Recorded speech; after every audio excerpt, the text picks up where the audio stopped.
Hey everyone, welcome back to the channel. This is your host Carmina, and we are back with another video looking at the poetry or the song or the qualities and the beauty of signs. So, not planets, not houses, but signs. And if you like these kind of videos, make sure to give the video a thumbs up, subscribe if you haven't already, and put a little comment, even an emoji or something to feed the algorithm and get this video more exposure.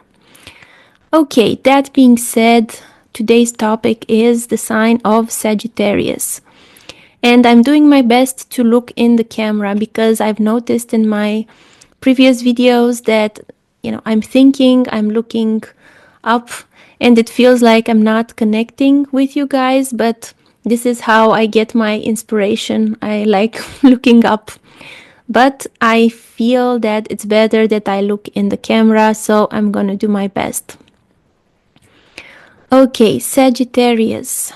Sagittarius. This is not a video about Sagittarius Sun. This is a video about the quality of Sagittarius in general. So, whatever your sun sign is, whatever your ascendant is, you have a Sagittarius somewhere because we all have the 12 sign zodiac.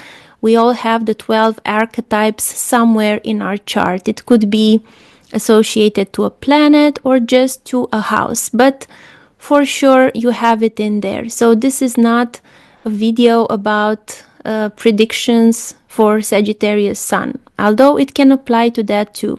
It just applies to Sagittarius in general.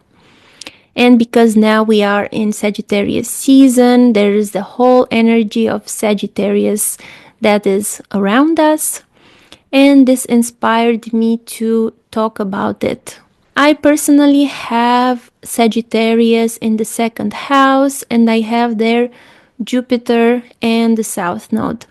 So for me, the energy of the Sagittarius touches on the things that I have, the talents that I have, the skills that I have, the people that I have that are very close to me.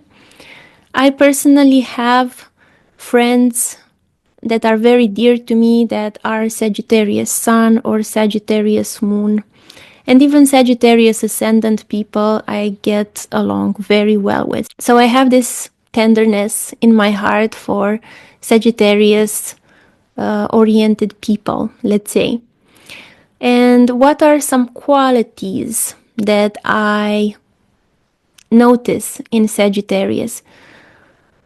It's a fire sign, of course. The three fire signs are Aries, Leo, and Sagittarius. Aries is the first one, the most rebellious, chaotic one, the one that's more individualistic, finding itself.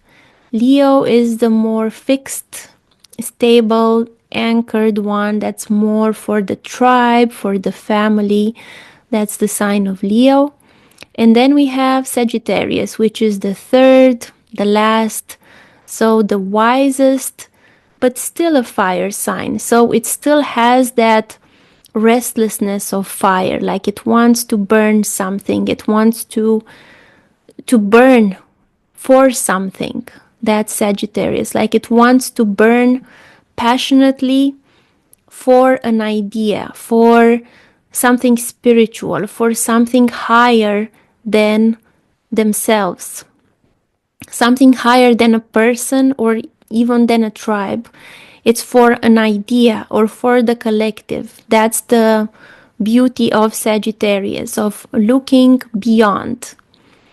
Sagittarius as an archetype is represented by an archer that's stretching its bow or their bow, and it's aiming somewhere.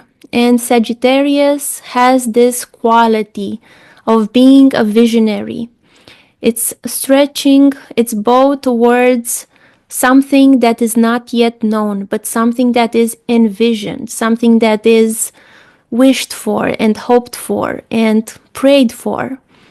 Sagittarius also has a deeply spiritual nature of the connection to something bigger than ourselves. Let's not forget that the traditional ruler of Sagittarius is Jupiter, that also rules Pisces, another deeply spiritual sign.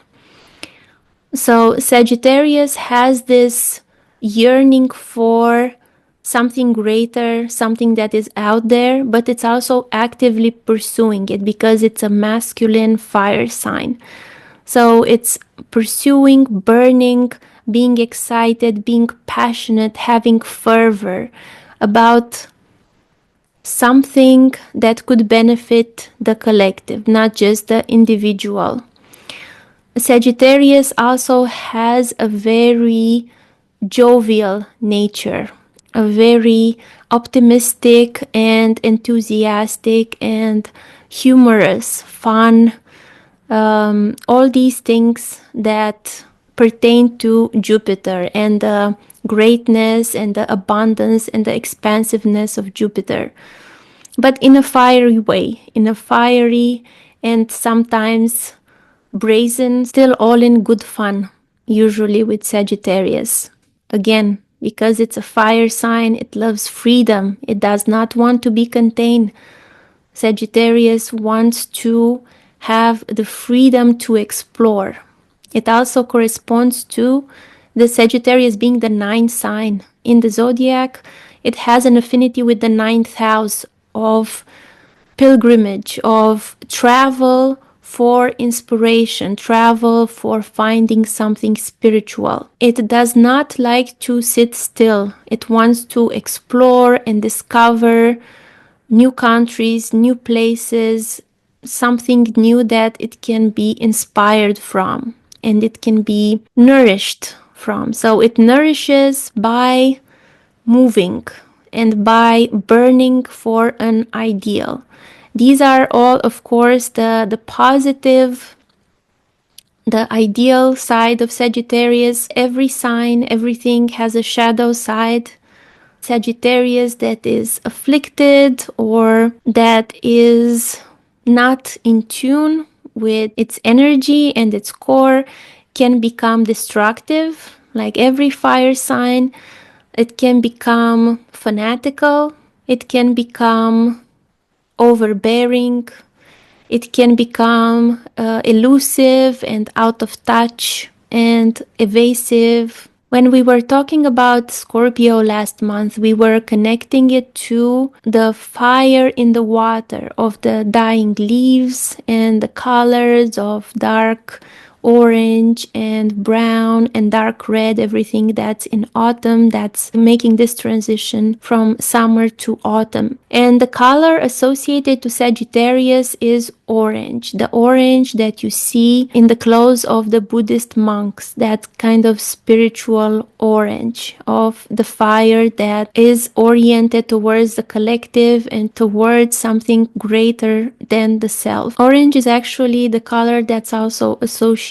to Jupiter. I think it's very interesting that the last of the fire signs happens before the winter solstice. Like the fire is dying down and it's leaving the way to something else until spring when the fire can be rekindled again. I think that's beautiful. So yeah, if you enjoyed the musings on the sign of Sagittarius, you can check out the other signs, and I'll see you again soon with another video. Bye!